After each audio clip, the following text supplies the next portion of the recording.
Elastic block store. जी, तो ये हमारा चैप्टर नंबर 10 है। जैसा कि हम AWS सॉल्यूशंस आर्किटेक्ट कोर्स की इस सीरीज में सारे चैप्टर्स कवर करते आ रहे हैं और हम EC2 ट्यूटोरियल्स फॉर बिगिनर्स के फेज से गुजर रहे हैं, क्योंकि ये सारे ट्यूटोरियल्स EC2 के ही अम्ब्रेला के अंडर आते हैं। क्योंकि मैंने आपसे कहा था कि EC2 बहुत ही इम्पॉर्टेंट सर्विस है, इसलिए हम इसकी कोशिश करेंगे कि हर चीज़ को कवर करें।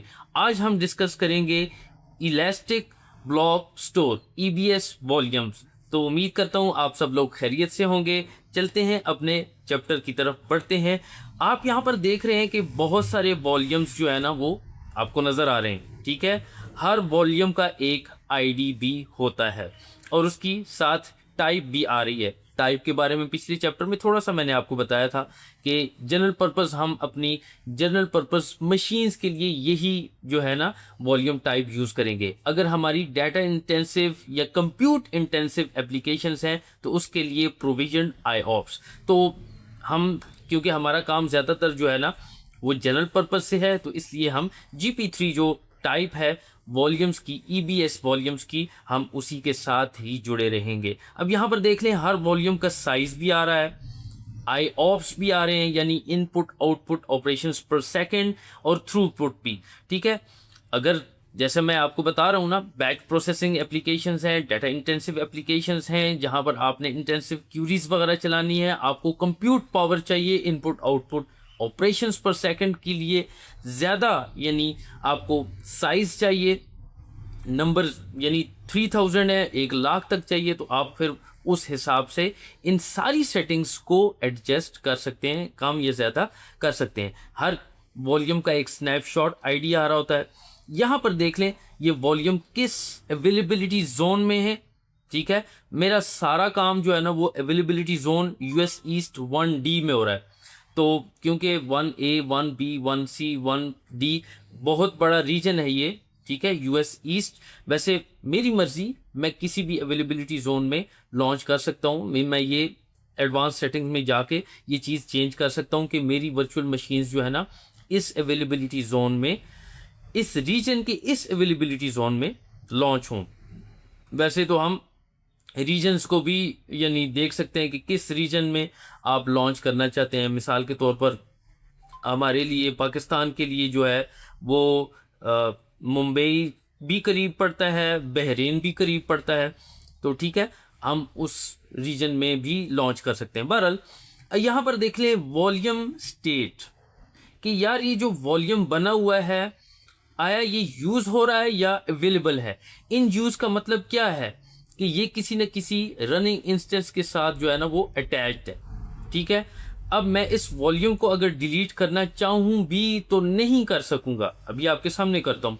और अवेलेबल यानी ये अभी ये वॉल्यूम्स अभी किसी के इस्तेमाल में नहीं है, ये अवेलेबल है, आप इनको यूज़ करते हुए या इनको किसी और इंस्टेंस के साथ भी अटैच कर सकते हैं, ठीक हो गया।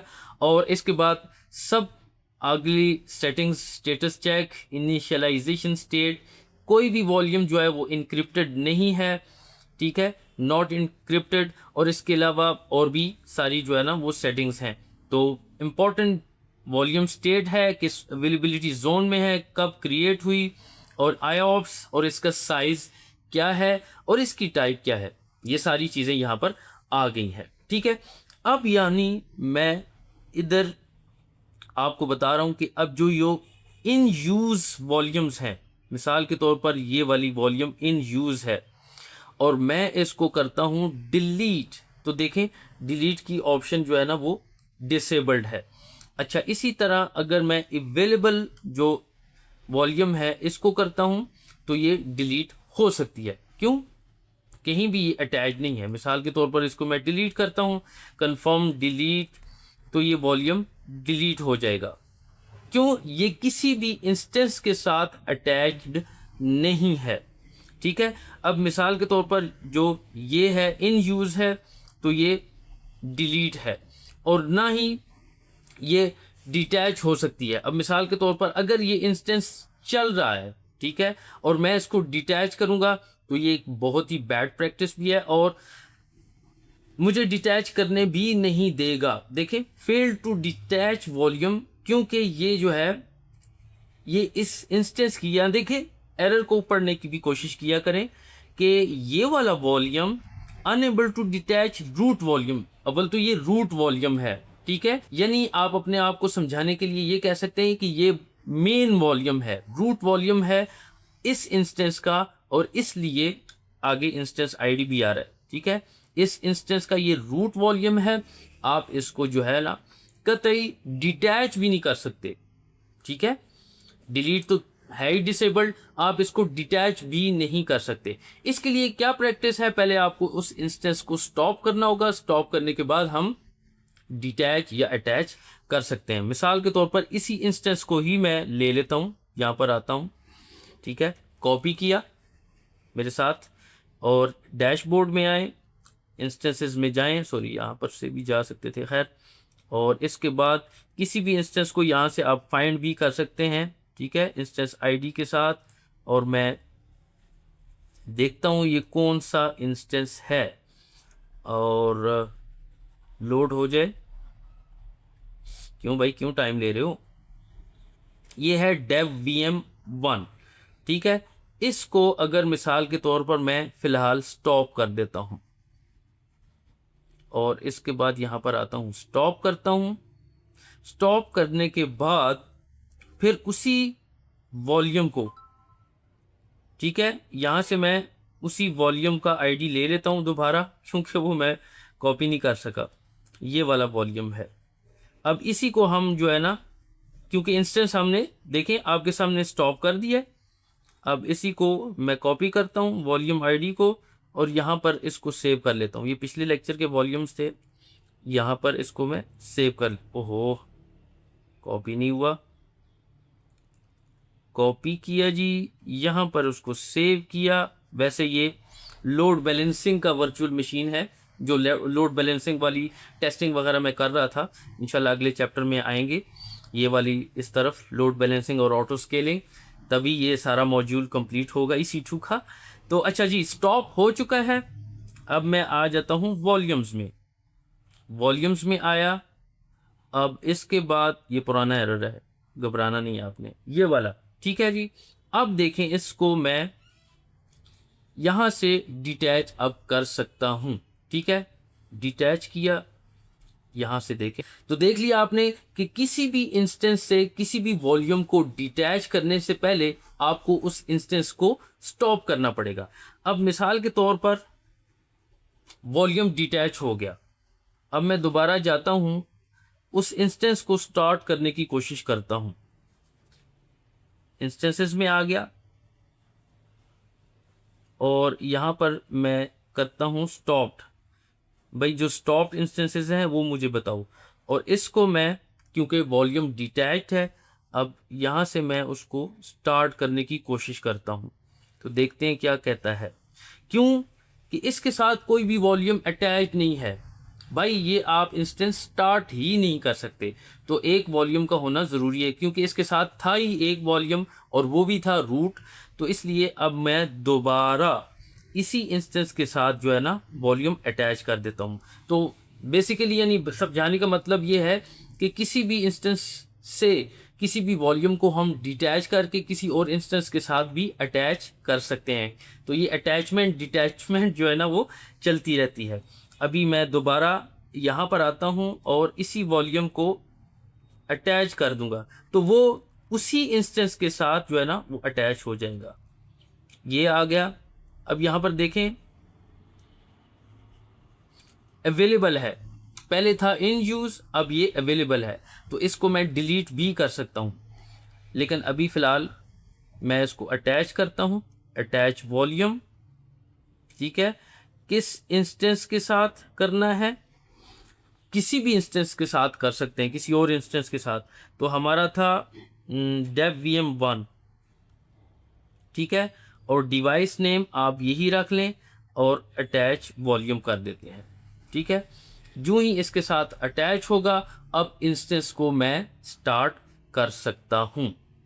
अभी मैं यहाँ पर दोबारा आता हूँ इंस्टेंसेस में, और इंस्टेंसेस में जाकर इसी इंस्टेंस को डेव VM1 था, अब वॉल्यूम अटैच हो गया है, इंस्टेंस स्टेट स्टार्ट, तो अब ये सक्सेसफुली स्टार्ट हो गया। तो देख लिया आपने, किसी भी वॉल्यूम को डिटैच करने से पहले उस इंस्टेंस को आप स्टॉप करें। और देखें स्टॉप क्यों करते हैं, इसलिए पहली बात तो है AWS अलाउ भी नहीं करता, और दूसरी बात यह है कि डाटा करप्शन से बचने के लिए, ठीक है, डाटा लॉस से बचने के लिए आप उस इंस्टेंस को, भले आप क्लाउड पे काम कर रहे हैं या ऑन प्रेम पे काम कर रहे हैं, ठीक है, आप उस इंस्टेंस को स्टॉप करें, उसके बाद जो है आप अगला जो काम है वो करें, ठीक है।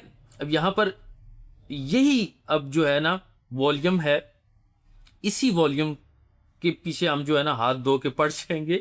अब इसको मैं कॉपी करता हूँ और इसको मैं देखता हूँ इसका साइज़ क्या है। मिसाल के तौर पर 8 GB है, ठीक है, 8 GB है। अब हम इसको 8 GB से 50 GB करते हैं, ठीक हो गया, 8 GB से 50 GB। तो एक्शंस में जाकर हम जो है ना मॉडिफाई वॉल्यूम भी कर सकते हैं। इसलिए मैं आपसे कह रहा हूँ ना कि आपको घबराने की ज़रूरत नहीं है। अगर आपने इंस्टेंस लॉन्च के वक्त 8 GB दे दिया था, कोई बात नहीं। अब अगर आपको ज़्यादा डिस्क स्पेस चाहिए तो आप उसको मॉडिफाई करके डिस्क स्पेस ज़्यादा बढ़ा सकते हैं।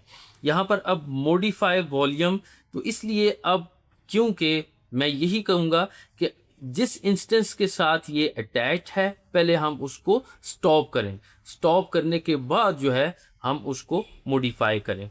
देखें, अगर मिसाल के तौर पर मैं अभी यहाँ से ही कर देता हूँ 30 GB, सॉरी 50 GB मैंने कहा था, 50 GB कर देते हैं, इसको 30,000 कर देते हैं। ये कह रहा है कि 50 GB वॉल्यूम के लिए 25,000 है जी। अच्छा, 3,000 से मैं कर देता हूँ 25,000, ठीक है, थ्रूपुट इतना ही रहे, या हम इसको कर देते हैं 200 MB और इसके बाद मॉडिफाई करते हैं। तो देखें क्या कहता है हमें, requested volume modification for volume, the volume is being modified. तो इंस्टेंस रन हो रहा है लेकिन फिर भी हम वॉल्यूम को मॉडिफाई कर सकते हैं। लेकिन जैसे कि मैंने आपसे कहा था ना कि बेस्ट प्रैक्टिस यही है कि हम उस इंस्टेंस को स्टॉप करें और उसके बाद जो है ना उस वॉल्यूम को मॉडिफाई करें। अब मिसाल के तौर पर ये था डेव VM, ठीक है, डेव VM ये हो गया। अब इसकी स्टोरेज हम चेक करते हैं रनिंग में जाके, और डेव VM1 और इसकी स्टोरेज में गए, स्टोरेज में जाके यहाँ पर देखें वॉल्यूम 50 GB हो गया। तो यानी मतलब क्या है कि रनिंग इंस्टेंस का भी मॉडिफाई हम कर सकते हैं, लेकिन ये कभी भी रिकमेंडेड प्रैक्टिस नहीं है। आप किसी भी इंस्टेंस को अगर वॉल्यूम उसका ज़्यादा कर रहे हैं या कम कर रहे हैं, श्रिंक कर रहे हैं, तो आप उस इंस्टेंस को स्टॉप करें। स्टॉप करने के बाद जो है उसका वॉल्यूम आप जो है इंक्रीज़ या डिक्रीज़ करें। अच्छा, अब इसके बाद मैं डिटेल्स में जाता हूँ और कॉपी करता हूँ। इसके बाद पट्टी ओपन करके इस ऐप VM और एक्सटेंड करने के बाद हम डायरेक्टली चेक कर सकते हैं और वो VM पर भी एक्सटेंड हो चुकी होगी। ठीक हो गया जी। अच्छा, यहाँ पर देखें, यहाँ पर तो नहीं हुई। इसका मतलब है अगर मिसाल के तौर पर मैं इसको रिबूट कर देता हूँ, रिबूट करने के बाद अब चेंजेस इफ़ेक्ट होंगी, क्योंकि जो वॉल्यूम था वो रनिंग स्टेट में ही था, हमने उसको स्टॉप नहीं किया। स्टॉप करने के बाद जब दोबारा स्टार्ट करते हैं तब जो चेंजेस हैं वो रिफ्लेक्ट होती हैं। अभी मैंने इसको रिबूट किया है तो एक आध मिनट इंतज़ार करते हैं, तो इसके बाद जो है ना ये इंस्टेंस वापस आता है। तो फिर हम दोबारा चेक करते हैं तो हमारा वॉल्यूम जो है ना वो 50 GB हो चुका होगा। ठीक है, अब मिसाल के तौर पर मैं इसी इंस्टेंस को रीस्टार्ट करता हूँ, वॉल्यूम अब चेक करते हैं, इंस्टेंस वापस आ चुका है माशाल्लाह से एकदम। सूडो -i किया, अच्छा W से देखें 0 मिनट, अब df-h करता हूँ तो अब देखें साइज़ जो है ना 48 GB बढ़ चुका है, मतलब 50 GB हो चुका है। ठीक है, पहले कितना था यहाँ से, अच्छा वो अब ऊपर मैं स्क्रॉल नहीं कर पा रहा, तो बहरहाल अब जो है ना वो 50 GB हो गया। अगर मैं स्टॉप करता, उसके बाद मॉडिफाई करता और उसके बाद इंस्टेंस को स्टार्ट करता तो चेंजेस उसी वक्त रिफ्लेक्ट हो जाती। क्योंकि मैंने इंस्टेंस को स्टॉप नहीं किया, रनिंग इंस्टेंस को ही मैंने मॉडिफाई किया। अव्वल तो ये बहुत ही बैड प्रैक्टिस है, आप इंस्टेंस को स्टॉप करें ताकि आप किसी भी किस्म के डाटा लॉस, डाटा करप्शन का शिकार ना हों। उसके बाद मैंने इस क्या नाम है वॉल्यूम को 8 GB से 50 GB किया। ठीक है, और इसके बाद जो है ना अब रीबूट फिर करना पड़ा, रीबूट के बाद ही चेंजेस जो है ना वो आपके सामने आई है। उम्मीद है ये आपको समझ आ गई होगी। इसी तरह किसी भी वॉल्यूम का हम स्नैपशॉट भी बना सकते हैं। अटैच डिटैच हो गया सारी चीज़ें, ठीक है, वॉल्यूम्स में। और किसी भी एक वॉल्यूम, अच्छा एक इंस्टेंस के साथ मल्टीपल वॉल्यूम्स जो है ना वो अटैच की जा सकती हैं। ठीक है, जैसे कि मेरा यही इंस्टेंस है dev VM1, इसके साथ मैं 2-3 वॉल्यूम्स अटैच कर सकता हूँ। ये वाला इंस्टेंस है, ठीक है, dev VM1। अब मैं देखता हूँ मेरे पास कोई है अवेलेबल, तो देख लेते हैं कौन सी अवेलेबल है। ये 2 अवेलेबल हैं जी, ठीक है। अच्छा अब ये देखें, इन यूज़ वॉल्यूम स्टेट ऑप्टिमाइजिंग। अब रिफ़्रेश करूँगा तो शायद ये चला जाएगा, क्योंकि ये हम कर चुके हैं ऑलरेडी, बल्कि अभी हो रहा है। अच्छा अब ये 2 वॉल्यूम्स एक्स्ट्रा हैं, इनको भी मैं जो है क्या करता हूँ, अटैच कर देता हूँ इस इंस्टेंस के साथ 1 by 1। मल्टीपल नहीं होता यार, जान छूटे। अटैच वॉल्यूम, ठीक है, किस इंस्टेंस के साथ, dev VM1। किधर है भाई, ये वाला इंस्टेंस है। और इसके बाद इस डिवाइस का नाम कुछ डिफरेंट हमें रखना पड़ेगा, क्योंकि ये वाला डिवाइस नेम ऑलरेडी हो चुका है। अब इसके बाद मैं इसको अटैच कर देता हूँ। अच्छा ये कह रहा है ऑलरेडी इन यूज़ है, कुछ और देखो भाई, SDL कर देते हैं, अटैच वॉल्यूम करता हूँ मैं। तो अब इस इंस्टेंस के साथ एक और वॉल्यूम भी अटैच हो गया। यहाँ पर आपको देख रहे हैं कि नज़र आ रहा है 20 GB, नहीं नज़र आ रहा। ठीक है, अब मैं क्या करता हूँ, एक और वॉल्यूम भी अवेलेबल है, उसको भी अटैच करते हैं ताकि हमारे सारे वॉल्यूम्स जो है ना वो अटैच वॉल्यूम। अब एक इंस्टेंस के साथ कितने वॉल्यूम्स अटैच हो रहे हैं, 2 मज़ीद। एक तो उसका रूट वॉल्यूम है और 2 मज़ीद जो है ना मैं अटैच कर रहा हूँ।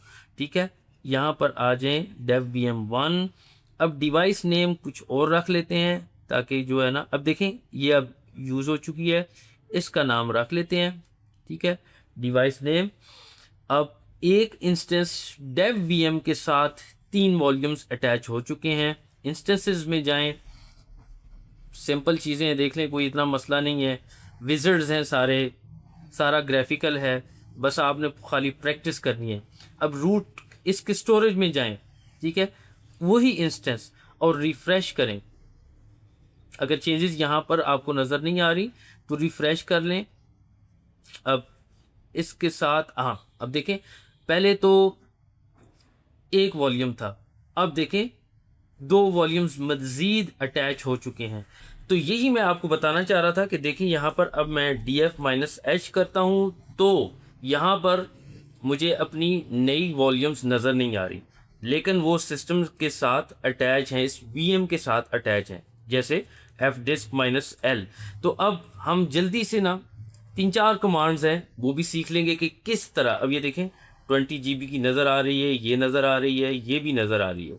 ठीक है, अब हम हर ड्राइव को, हर वॉल्यूम को पहले उसका देखते हैं कि वो फॉर्मेट है या नहीं। ठीक है, तो सबसे पहले जो है ना मैं इस वॉल्यूम को लेता हूँ और फाइल -s की कमांड से जो है चेक करता हूँ कि इस, अब ये देखें टाइप जो है ना वो फाइल की टाइप वो डाटा शो कर रही है, इसका मतलब है ये अभी फॉर्मेट नहीं है। हम इसको ext4 जो कि एक फाइल सिस्टम है लिनक्स का, उसमें फॉर्मेट करेंगे। इसी तरह मैं इसको भी अगर चेक कर लूँ फाइल -s, तो ये भी देखें, अगर ये टाइप डाटा शो कर रही है तो इसका मतलब है कि ये फॉर्मेट नहीं है। इसी तरह तीसरी वॉल्यूम है, उसको भी देख लेते हैं। फाइल -s की कमांड से, ये कमांड्स रूट से ही रन होगी, ठीक है। अब ये देख लें। अब मैं क्या करता हूँ, इन तीनों वॉल्यूम्स को सबसे पहले फॉर्मेट करता हूँ, ठीक है। देखिए ना, आप USB वगैरह लगाते हैं ना अपनी विंडोज़ की मशीन के साथ, तो बस दफ़ा जो है ना उसमें वायरस वगैरह आ जाए तो आप उसको फॉर्मेट करते हैं। ऊपर फॉर्मेट की जो है ना वो टाइप आ रही होती है, जैसे नॉर्मली विंडोज़ में NTFS होती है या FAT32 पहले होती थी। अब यहाँ पर जो है हम इन तीनों वॉल्यूम्स को फॉर्मेट करेंगे। मैं क्लियर करता हूँ स्क्रीन, MKFS-T, ठीक है। और इसके बाद आपके ext4 फाइल सिस्टम की टाइप, जो आजकल मॉडर्न फाइल सिस्टम है, भले आप जो है ना अगर मैं गूगल भी कर लूँ यहाँ पर कि what is the current file system और लिनक्स सिस्टम्स या लिनक्स वर्चुअल मशीन्स या लिनक्स ऑपरेटिंग सिस्टम, तो यहाँ पर वो हमें ext4 देखें, पहले ही ext4 fourth extended file system is the most common default file system for Linux distribution, ext4, ठीक है, फोर्थ एक्सटेंडेड फाइल सिस्टम। तो किसी भी वॉल्यूम को उसको काबिल इस्तेमाल बनाने के लिए, यानी इस्तेमाल के काबिल लाने के लिए हम उसको यूँ फॉर्मेट करेंगे। और अब हमारे पास जो ओहो वॉल्यूम थी वो है कौन सी, हम पहले 1N1, ठीक है। अब ये देखें ये फॉर्मेट हो गई। अब इसकी मैं अगर फाइल टाइप चेक करता हूँ फाइल -s, तो ये आ गई, ठीक है। अब इसने बता दिया कि ये ext4 फाइल सिस्टम डाटा है, ये वॉल्यूम फॉर्मेट है। लेकिन अगर बाकियों की आप चेक करेंगे तो वो स्टिल डाटा शो कर रही होगी। इसी तरह जो है मैं अप एरो करके जो है ना बाकियों को भी फॉर्मेट कर देता हूँ। दूसरी वॉल्यूम 2N1 है और तीसरी वॉल्यूम 3N1 है, ठीक है। अब तीनों फॉर्मेट हो गई। अगर तीनों की आप टाइप चेक करें, यहाँ पर फाइल 2N1 और इसी तरह 3N1, ठीक है। अब ये तीनों फॉर्मेट हो गई। अब इसके बाद हमने माउंट पॉइंट्स बनाने हैं, ठीक है, या ये समझ लें आसान अल्फाज में कि हमने डायरेक्टरीज बनानी है जिन पर ये वॉल्यूम्स माउंट होंगे, ठीक है। तो MK मेकडर की कमांड है -P, और मैं यहाँ पर मिसाल के तौर पर पहली वॉल्यूम के लिए बना देता हूँ वेब डाटा और दूसरी के लिए बना देता हूँ -P API डाटा, सॉरी, और तीसरी के लिए बना देता हूँ MKDB डाटा, ठीक हो गया। अच्छा, अब ये तीनों माउंट पॉइंट्स बन गए। अब सिंपली मैंने वॉल्यूम्स को उठाना है और इन पर माउंट कर देना है। अब यहाँ पर देखें, मैं fdisk -L करता हूँ तो ये मेरी तीनों वॉल्यूम्स हैं। df -h करता हूँ तो अभी तक यहाँ पर मुझे वो वॉल्यूम्स शो नहीं हो रही, ठीक है। अब मैं क्या करूँगा, अब मैं पहली को उठाता हूँ और इसको माउंट करता हूँ। किस पे? माउंट पॉइंट पे। माउंट पॉइंट कौन सा है? web_data है। माउंट की कमांड है, आपका सोर्स, ठीक है, और आपका टारगेट web_data, ये माउंट की कमांड है, ठीक है। इसी तरह माउंट और आगे आपका सोर्स, यहाँ पर मैं इसको 2 कर देता हूँ और आगे आपका टारगेट API_data, ठीक है, इस तरह। और तीसरी है माउंट, ये 3N1 सॉरी, और इसको मैं कर देता हूँ DB, मिसाल के तौर पर ये DB_data, इसमें डेटाबेस का जो है ना डाटा वो हम माउंट कर रहे हैं। अब everything is good, df -h करते हैं तो अब आपने देख लिया कि तीनों वॉल्यूम्स जो है ना वो माउंट हो चुकी हैं, वेब डाटा, एपीआई डाटा और डीबी डाटा। तो अब इन वॉल्यूम्स को मैं इजीली यूज़ कर सकता हूँ। मिसाल के तौर पर cd वेब डाटा है, ठीक है, और इसमें मैं टच abc.conf करता हूँ। तो अब देखें फाइल बन गई है और मैं इसको यूज़ कर सकता हूँ। और इसी तरह जो बाकी वॉल्यूम्स बने हैं वो भी ऐसे ही हम उनको यूज़ कर सकते हैं। तो आज की इस ड्रिल में मुझे उम्मीद है आपने काफ़ी सारी चीज़ें सीखी हैं कि किस तरह हम किसी भी वॉल्यूम को सिस्टम के साथ, वर्चुअल मशीन के साथ अटैच कर सकते हैं। फिर उसको फॉर्मेट करना पड़ता है और उसके बाद माउंट पॉइंट बनाकर उस वॉल्यूम को माउंट करना पड़ता है। लेकिन अगर रूट वॉल्यूम है, हम उसको मॉडिफाई कर सकते हैं, उसका साइज इंक्रीज कर सकते हैं। लेकिन देखिएगा कि बेस्ट प्रैक्टिस यही है कि आप अपने यानी वीएम को, EC2 इंस्टेंस को ज़रूर स्टॉप करें और उसके बाद ये ड्रिल करें। ये कमांड्स जो है ना वो मैं डिस्क्रिप्शन में डाल दूंगा। आपने, मुझे उम्मीद है कि इजीली ये कमांड्स सीख ली होंगी। और मैं ये हर वीडियो में ज़रूर कहता हूँ कि प्रैक्टिस करें, बार बार इन ड्रिल्स को करें, तभी ये आपके लिए जो है ना वो आपको समझ आएगी और आपके लिए आसानी पैदा करेगी। मिलता हूँ आपसे अगले लेक्चर में, जो कि हमारा चैप्टर नंबर 11 होगा। अपना बहुत ख्याल रखिएगा। अल्लाह हाफिज़।